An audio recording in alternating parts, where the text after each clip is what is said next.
Olá, fofis! Hoje vamos falar sobre mitose e meiose. Mitose e meiose são processos de divisão celular para formar células haploides e diploides. Células haploides são aquelas que possuem metade dos cromossomos. Células diploides são aquelas em que os cromossomos estão aos pares.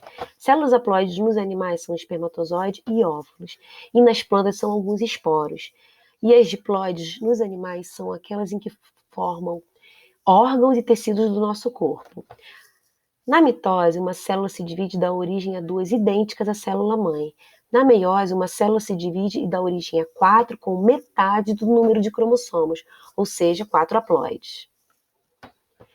Em que situações acontece a divisão celular? No crescimento do corpo, na renovação dos tecidos, crescimento de unha, pele, cabelo, na cicatrização de ferimentos. Lembrando que nesses casos o processo que acontece é a mitose.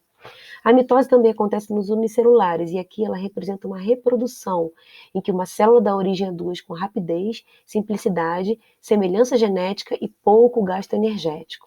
Mas como uma célula se divide e é capaz de originar duas com o mesmo número de cromossomos?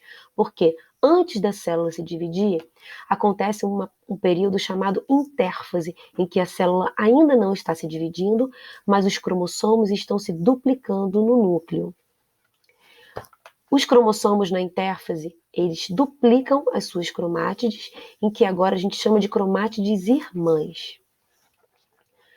A mitose se divide em fases. Na prófase, a membrana nuclear desaparece e os centríolos se deslocam para os polos da célula. Surge o fuso mitótico, é ele que irá direcionar os cromossomos. Na metáfase, os cromossomos estão na metade da célula, formando a placa equatorial. É nessa fase que se faz um exame de cariótipo, pois os cromossomos estão bem visíveis. Na anáfase, os cromossomos estão sendo puxados pelo fuso mitótico para os polos da célula.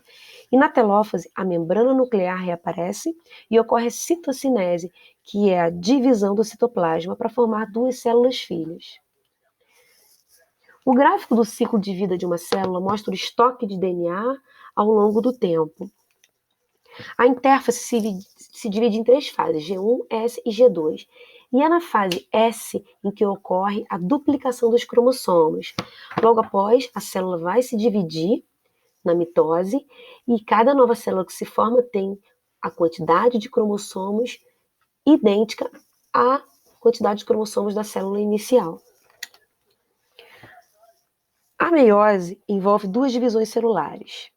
A meiose 1, que é a fase reducional, em que uma célula diploide se divide e dá origem a duas células haploides com metade do número de cromossomos, e a meiose 2, ou fase equacional, em que cada uma dessas células que se formou na meiose 1 forma duas células também haploides. Então, na meiose 1, uma célula diploide com os cromossomos duplicados vindos da intérfase se divide em duas células com metade do número de cromossomos. Lembrando que esses cromossomos estão duplicados. Nesse caso, na meiose 1, ocorre a separação dos cromossomos homólogos. E na meiose 2, cada célula que se formou na meiose 1 com os cromossomos duplicados se divide em duas células, sendo que nesse caso são as cromátides irmãs que se separam, formando 4 células no total haploides com metade do número de cromossomos da célula inicial. O gráfico da meiose mostra a quantidade de DNA no núcleo da célula ao longo da divisão celular. Percebemos que os nomes das subfases da meiose se mantêm semelhantes aos da mitose, com a terminação 1 para as subdivisões da meiose 1 e com a terminação 2 para as subdivisões da meiose 2.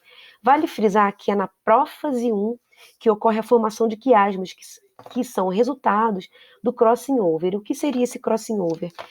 O crossing over é uma permutação, ou seja, é a troca de trechos ou porções entre os cromossomos homólogos que, juntamente com a disjunção ou com a separação ao acaso dos cromossomos na formação dos gametas, ocasionam uma maior variabilidade genética na reprodução sexuada. E finalizo dizendo que a meiose é essencial para manter o número de cromossomos da espécie constante.